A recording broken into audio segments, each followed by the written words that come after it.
Science fiction India में नहीं चलती, स्पेशली अगर किसी इन्वेंशन को लेकर हो तो बड़े बड़े साइंटिफिक जार्गन्स इंडियन ऑडियंस के पल्ले नहीं पड़ते। India is not interested in science. ये सारे मिथ्स रॉकेट बॉय सीजन 1 ने सक्सेसफुली तोड़ दिया था, जहां दिखा अगर एक एंगेजिंग इमोशनल स्टोरी कहा जाए तो कुछ भी सक्सेसफुल हो सकता है। अब आई है उसकी सीजन 2। कैसी है रॉकेट बॉयज सीजन 2? चलिए जानते हैं इसके रिव्यू टाइम के साथ। और वेलकम टू द चैनल जो प्लेटफॉर्म है एमसीयू, डीसी और फिल्मों की हर खबर का just a review. Rocket boys कहानी है इंडिया के दो जीनियस माइंड्स की, होमी जे भाभा और विक्रम साराभाई, और साथ ही दिखाती है initial years of our former president और eminent scientist Abdul J Kalam की कहानी। कैसे इन लोगों ने न्यूली इंडिपेंडेंट इंडिया की ब्यूरोक्रेसी, बजट कॉन्स्ट्रेंट्स, साइंस की तरफ निग्लेक्टेड माइंडसेट के बावजूद सैटेलाइट्स बनाए, रॉकेट्स उड़ाए, भाभा रिसर्च सेंटर और इसरो जैसे ऑर्गेनाइजेशन बनाए, और फाइनली इंडिया के पहले न्यूक्लियर बॉम्ब बनने में भी उनका महत्वपूर्ण योगदान था। हालांकि दोनों उसके पहले ही चल बसे थे। होमी की अंत हालांकि काफी कंट्रोवर्शियल था, जिसे इस सीरीज में भी टटोला गया है।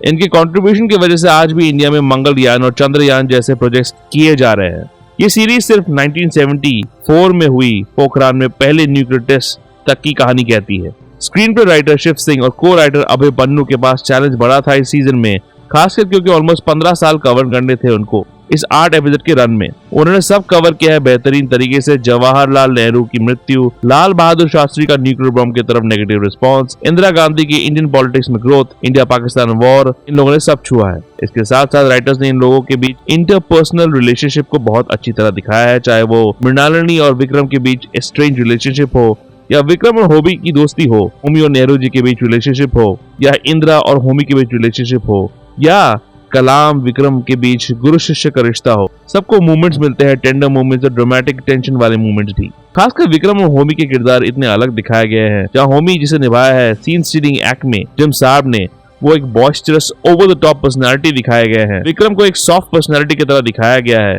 जिसमें एप्टली कास्ट किया गया है इशफाक सिंह, जिन्होंने इस किरदार को बहुत अच्छी तरह निभाया है। इन दोनों के बीच सीन्स हालांकि सीजन 2 में कम है, और सबसे बेस्ट मूवमेंट्स इस सीरीज में तभी आते हैं जब इन दोनों को एक साथ दिखाया जाता है। तो होल नेहरू डेथ एपिसोड जो आता है एपिसोड 3 में, वहाँ हालांकि क्रिएटिव लिबर्टीज ली गई है, लेकिन लिखावट उस एपिसोड में खुल के आई है, जहाँ क्रिएटिव लिबर्टीज की बात हुई। शास्त्री जी की अचानक मौत और होमी के डेथ के इर्द गिर्द कॉन्स्पिरेसी थ्योरीज को भी सच माना गया है इस सीरीज में, ताकि जो फिक्शनल एस्पेनाज ट्रैक फिक्शनल किरदार नमित दास के किरदार प्रसन्नजीत दे, दिव्येंदु भट्टाचार्य के किरदार रजा मेहदी और केसी शंकर के किरदार विश्वास माथुर के थ्रू रचा है राइटर्स ने, उसे और बल मिले। हालांकि मैं ये भी कहूंगा कि ये फिक्शनल ट्रैक थोड़ा ढीला लगा कई जगहों में लिखावट के थ्रू, पर ऑफकोर्स ये जरूरी था, ताकि जब स्माइलिंग बुद्धा जो था इंडिया के पहले न्यूक्लियर टेस्ट का कोड, वो सीन दिखाया जाता तो ड्रामा क्रिएट किया जा सके। हालांकि न्यूक्लियर ब्लास्ट वाला सीजीआई इतना अच्छा नहीं था, पर ऑफकोर्स बजट कॉन्स्ट्रेंट्स थे, और हर कोई नोलान थोड़ी ना है कि ऑलमोस्ट रियल लाइफ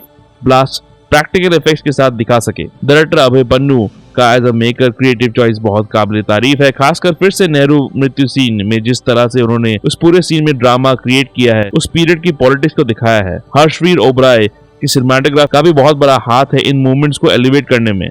और हाँ, प्रदीप निगम की आर्ट डायरेक्शन को कैसे भूल सकते हैं, जो उस वक्त में ट्रांसपोर्ट कर देती है जब इंडिया हर फील्ड में एक नई उड़ान ले रहा था। अचिंत थक्कर का बैकग्राउंड म्यूजिक पिछले सीजन से ही धमाल मचा रहा है।